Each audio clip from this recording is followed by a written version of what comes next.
Welcome again, everyone. Another video. Thank y'all all for tuning in. Make sure you hit that like button and the subscribe button. Today, we're going to be talking about if ostracism was used for narcissists today, right? What if we used that particular or enforced ostracism on these individuals? With the growing presence and overwhelming numbers, I do believe it's larger to some extent than what they record or what has been recorded. And if we think about these type of individuals with how they view integration and playing by the rules, they really don't play by the rules. They really don't respect rules. They don't care about other people, and they're not trying to get along with other people. They're about exploiting other people and manipulating and lying, just all bad stuff at the end of the day. But if we go back and we look at the word ostracism, this was a political process used in the 5th century BCE by the Athens, whereby those individuals considered to be dangerous to the city were exiled. Okay. And it came by popular vote.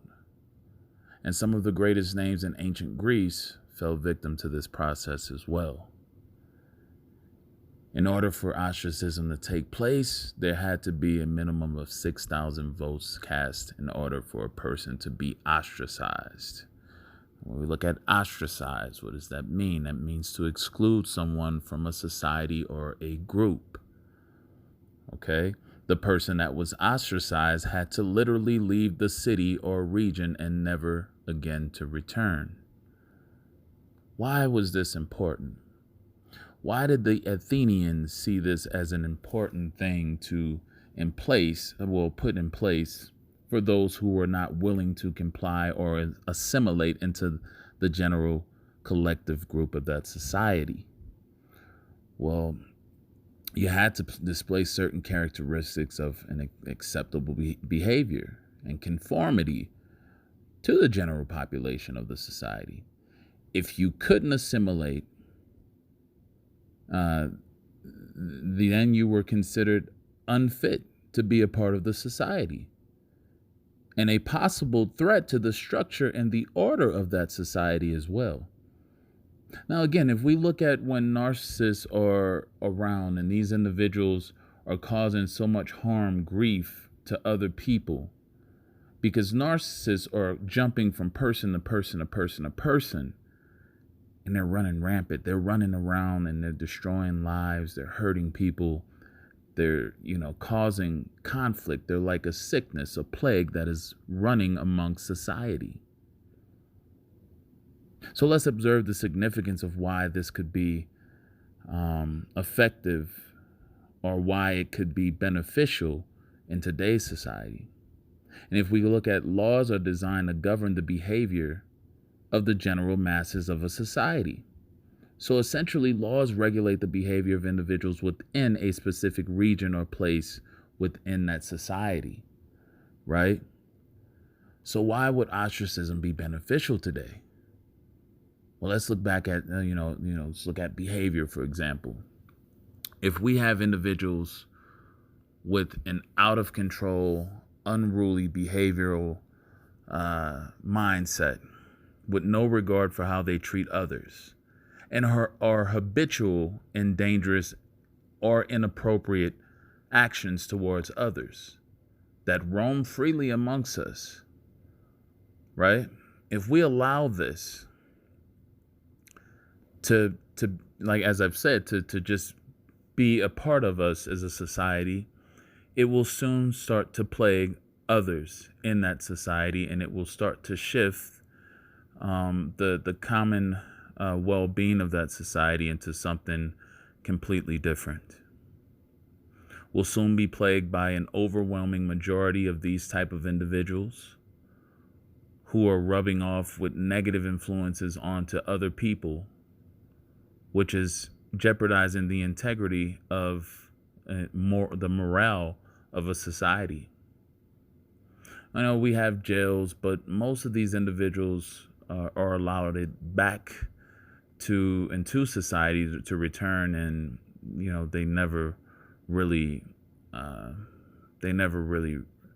assimilate properly back into society. Most, I won't say all, but most, because some do learn their lessons and they play by the rules, and they're good again. They know how to maintain and conform to the rules of that society, and they have received that forgiveness of society so that they can return and be lawful citizens again. Again, if we look at it, though, laws influence behavior. The more lenient the laws towards certain things, the more bold and out of control behaviors will be produced. And as you can see, when we have these things where individuals are allowed, you can have freedom of speech or whatnot, but at what point in that does it cross the line to where it becomes disrespectful?